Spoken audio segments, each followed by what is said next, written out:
بیٹی یہ نئی نسل آزاد خیال ہے، بڑوں کی باتیں ان کے لیے زیادہ معنی نہیں رکھتی، اسی لیے وہ ان کی نصیحتوں پر عمل کرنا ضروری نہیں سمجھتے۔ بوڑھے جوزف نے خفیف سی آواز میں کہا۔ لارا نے بے بسی سے اپنا سر اسبات میں ہلا دیا۔ گھنے جنگل میں روڈ تلاش کرنا بے حد مشکل کام تھا۔ صبح جب وہ اس راستے سے گزر کر پرانے مکان تک پہنچے تھے تو انہیں زیادہ مشکل نہیں ہوئی تھی، مگر اب رات کا وقت تھا، اسی لیے کچھ بھی صاف دکھائی نہیں دے رہا تھا۔ اس نے ٹارچ روشن کر لی۔ وہ ڈری ہوئی تھی، پر اپنی محبت سے ملاقات کا تصور اسے مجبور کر رہا تھا کہ وہ آگے بڑھتی رہے۔ جنگل کے گھنے علاقے میں وہ آہستہ آہستہ آگے بڑھ رہی تھی۔ اچانک اس نے اپنے پیچھے کسی کے قدموں کی چاپیں محسوس کی۔ اس کا دل اچھل کر حلق میں آ گیا۔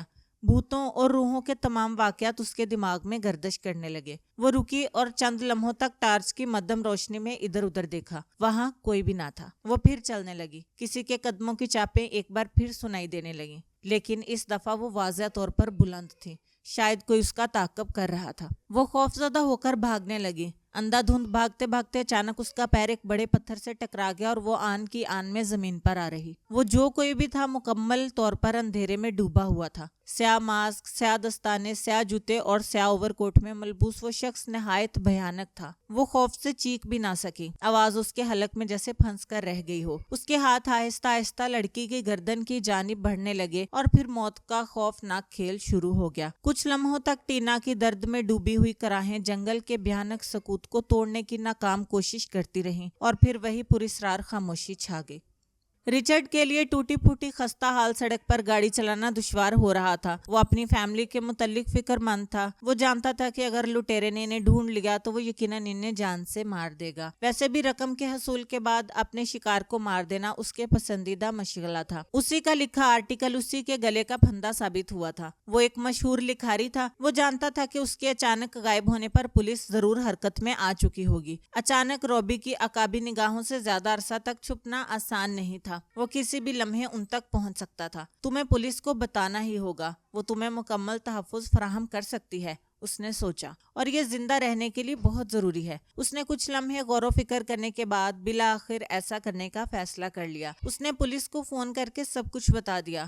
اس نے انسپیکٹر سے گزارش کی کہ اس بات کو خفیہ رکھا جائے، کیونکہ روبی ان کا پتہ معلوم کر کے پولیس سے پہلے ان تک پہنچ سکتا تھا۔ پولیس انسپیکٹر نے انہیں اپنے پہنچنے تک اسی مکان میں رکنے کے لیے کہا۔ پولیس کو مطلع کرنے کے بعد ریچرڈ قدرے پرسکون ہو گیا۔ وہ دونوں ٹینا کے متعلق بہت فکر مند تھے۔ وہ ابھی تک واپس نہیں لوٹی تھی۔ ہر بیتتی گھڑی ان کی پریشانی میں مزید اضافہ کر رہی تھی۔ لارا آتش دان کے نزدیک بیٹھی ہوئی تھی، جبکہ بوڑھا جوزف لکڑی کی ایک پرانی آرام کرسی پر براجمان تھا۔ لارا افسردگی اور پریشانی کی حالت میں کھڑکی میں سے باہر دیکھ رہی تھی۔ اچانک اس نے باہر کسی چیز کی روشنی محسوس کی۔ غالباً یہ سگریٹ جلنے کی روشنی تھی۔ اس کے دماغ نے فوراً خطرے کی گھنٹی بجائی۔ میرا خیال ہے باہر کوئی موجود ہے، اس نے سرگوشی کرتے ہوئے کہا۔ بوڑھے نے کھڑکی میں سے باہر جھانکا، لیکن وہاں کوئی بھی نہیں تھا۔ شاید یہ تمہارا تصور تھا بیٹی۔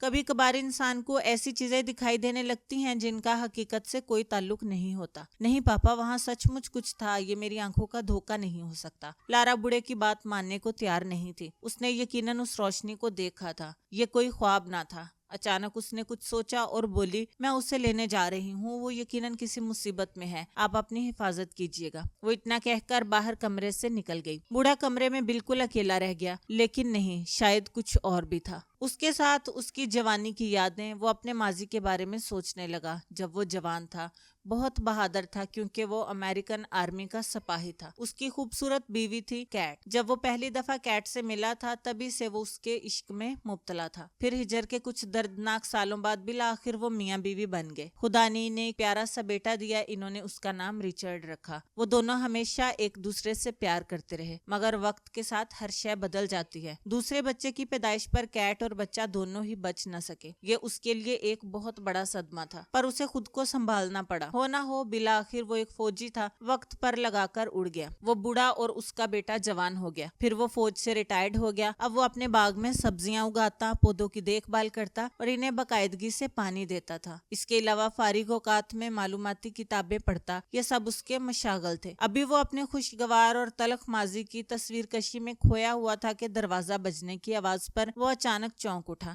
شاید کوئی واپس آیا ہے، اس نے سوچا۔ وہ دروازے کے قریب گیا اور پوچھے بغیر ہی دروازہ کھول دیا۔ اچانک ایک خنجر دروازے میں سے نمودار ہوا اور بوڑھا کوئی آواز کیے بغیر فرش پر آ رہا۔ یہ سب اتنا جلد ہو گیا کہ بوڑھے کو اپنا دفاع کرنے کا بھی موقع نہ ملا۔ اس کا گاڑھا خون آہستہ آہستہ فرش کو رنگین کرنے لگا۔ روبی ان تک پہنچ چکا تھا۔ جب بوڑھا جوزف رچرڈ کو اس مکان کے متعلق بتا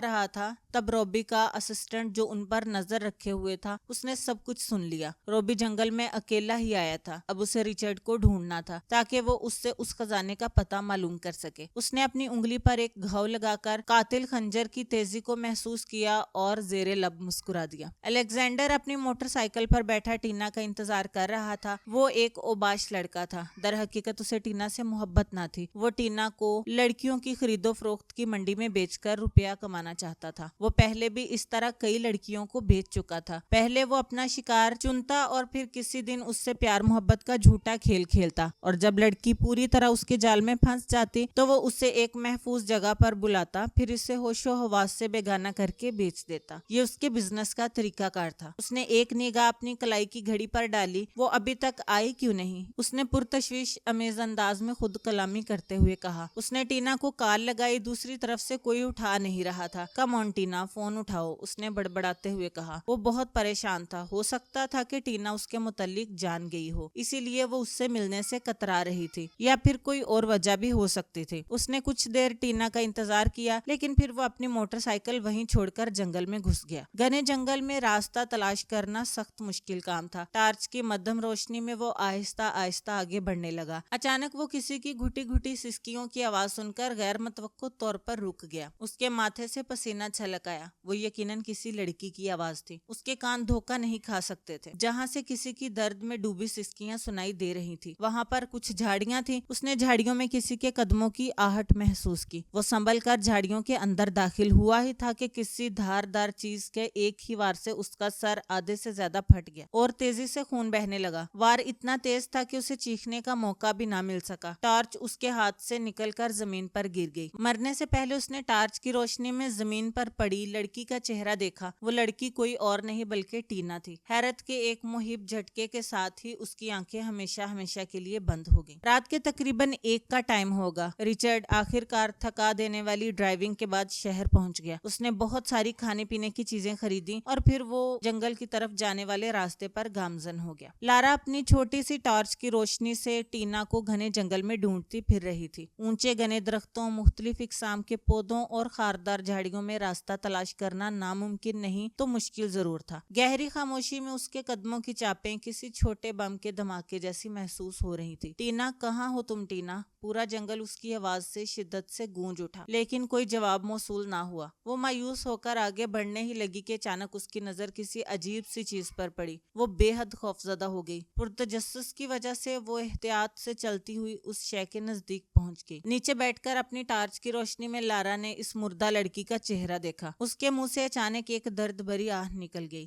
او میرے خدا، یہ کیا ہو گیا؟ یہ تو اس کی اپنی بیٹی کی لاش تھی۔ آنسو بے اختیار اس کی آنکھوں سے بہنے لگے۔ اسے کچھ بھی سمجھ نہیں آ رہا تھا۔ 15-20 منٹ تک وہ رو رو کر اپنے دل کا غبار ہلکا کرتی رہی۔ پھر اچانک اس کی نظر ایک اور لاش پر پڑی۔ وہ تقریباً بھاگتی ہوئی اس لاش کے قریب گئی۔ اس نے لاش کو پلٹ کر سیدھا کیا اور تب اسے حیرت کا ایک اور جھٹکا لگا۔ یہ تو الیگزینڈر ہے، اس نے خود کلامی کرتے ہوئے کہا۔ او میرے اللہ، اب میں کیا کروں؟ وہ اسی کشمکش کی حالت میں تھی کہ اسے اپنے پیچھے کسی کے قدموں کی آہٹ سنائی دی۔ اس نے گھوم کر اس شخص کو دیکھنے کی کوشش کی۔ سر سے لے کر پاؤں تک سیاہی میں لپٹا وہ شخص چاند کی کمزور سی روشنی میں بہت بھیانک لگ رہا تھا۔ وہ تیزی سے لارا کی طرف لپکا۔ کون ہو تم؟ وہ لارا کا سوال سن کر ایک لمحے کے لیے رکا، لیکن اس نے کوئی جواب نہ دیا۔ وہ اس کے بہت نزدیک پہنچ گیا۔ لارا بھاگنا چاہتی تھی پر اب بھاگنے کا کوئی فائدہ نہ تھا۔ تیز دھار خنجر اس کا سینہ پھاڑ چکا تھا۔ مرنے سے پہلے لارا نے ایک نظر اس سیاہ وجود کی طرف دیکھا جو اپنے سیاہ اوور کوٹ سے خنجر صاف کر رہا تھا، اور پھر اس کی آنکھیں ہمیشہ کے لیے بند ہو گئیں۔ انسپکٹر جیمز اور اس کا اسسٹنٹ جان اپنی سرکاری کار میں جنگل کی طرف جانے والے راستے پر گامزن تھے۔ ان کی گاڑی کے پیچھے